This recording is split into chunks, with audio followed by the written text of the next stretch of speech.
यह कहानी है एक अंधे राजा और हवासी रानी की, जो आपको पूरी तरीके से हैरान कर देगी। बहुत समय पहले एक राज्य था, नैनागढ़। यह राज्य समृद्ध था, शांत था, लेकिन उसके राजा राजवीर की एक खासियत थी, वह जन्म से अंधा था। राजा ने कभी सूरज की किरणें नहीं देखी, कभी चांद का नूर नहीं निहारा, कभी किसी औरत का चेहरा नहीं देखा। लेकिन उसके पास थी कल्पना की सबसे तीव्र शक्ति। वो हर आवाज, हर खुशबू और हर स्पर्श को महसूस करता था, ऐसे जैसे कोई चित्रकार अपने रंगों को जानता है। राजा वीर था, समझदार था, मगर भीतर से बेहद तन्हा। उसने कई बार सोचा था, क्या कोई ऐसी स्त्री होगी जो मुझे नजरअंदाज न करे, सिर्फ इसलिए कि मैं देख नहीं सकता। उधर दूसरे राज्य कामवती की रानी थी, मोहिनी। नाम के जैसे ही उसका रूप था, मोह लेने वाला।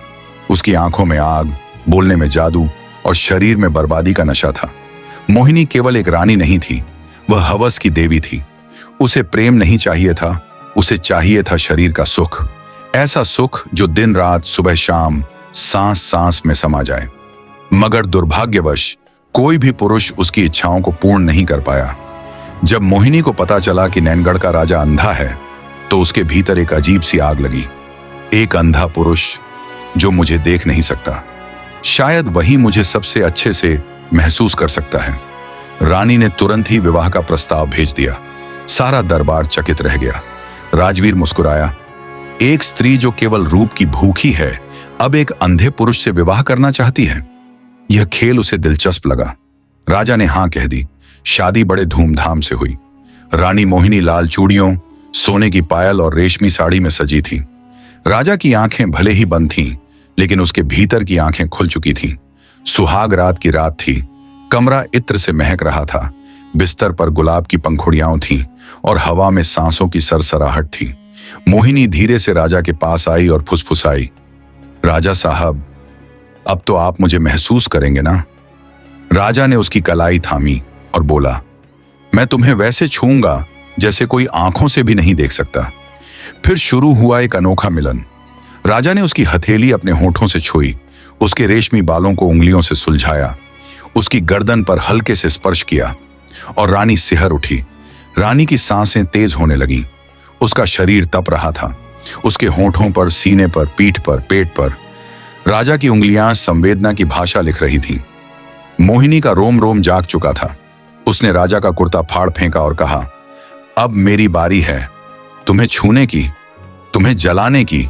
रानी ने राजा के सीने पर होंठ रखे, फिर गर्दन पर दांत गड़ा दिए। उसकी सांसें उग्र हो चुकी थीं। राजा की आंखें तो बंद थीं, लेकिन उसकी धड़कनें चीख रही थीं। रानी अब पूरी तरह बेकाबू हो चुकी थी। उसने खुद को राजा के ऊपर फेंक दिया, जैसे लहरें किनारे से टकराती हैं। कमरे में अब केवल सिसकियों, आहों और बिस्तर की चरचराहट की आवाजें थीं। रानी ने राजा को जकड़ लिया। मुझे ऐसा क्यों लग रहा है कि मैं तुम्हारी कैद में हूं? राजा मुस्कुराया, क्योंकि मैं तुम्हें देखने के बजाय छू कर जी रहा हूं, और स्पर्श कभी झूठा नहीं होता। राजा ने अब रानी को पलट दिया।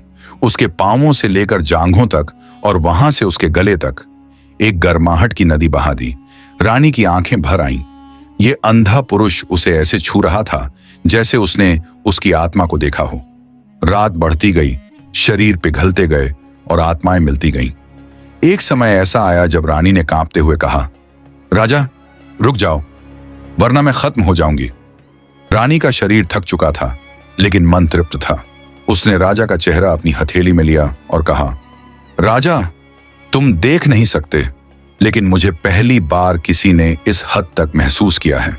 तुमने मेरी हवस को इज्जत दी, मेरी प्यास बुझाई। राजा ने मुस्कुराते हुए कहा, तुम मेरी आंखें नहीं बन सकती हैं मोहिनी, मगर तुम मेरे हर स्पर्श की मल्लिका बन चुकी हो। उस दिन के बाद से रानी मोहिनी बदल गई। वो जो केवल शरीर की भूखी थी, अब आत्मा से जुड़ गई। उसकी हवस अब प्रेम बन चुकी थी। कुछ वर्षों बाद जब मोहिनी ने राजा के लिए एक दुर्लभ वैद्य से आंखों का इलाज मंगवाया और राजा की आंखों की रोशनी वापस आई, तो सबसे पहला चेहरा जो उसने देखा वो मोहिनी का था। वो मुस्कुराया और बोला, तुम उतनी ही सुंदर हो जितनी मैंने महसूस की थी। लेकिन जानती हो, जब मैं अंधा था तब तुम्हें और भी ज्यादा प्यार करता था, क्योंकि तब मैं तुम्हें सिर्फ महसूस करता था, देखता नहीं। रानी की आंखें नम हो गईं और उस दिन से नैनगढ़ में यह कहावत चल पड़ी, जिसे देख न सका संसार, उसे छू कर जान गया अंधा राजा।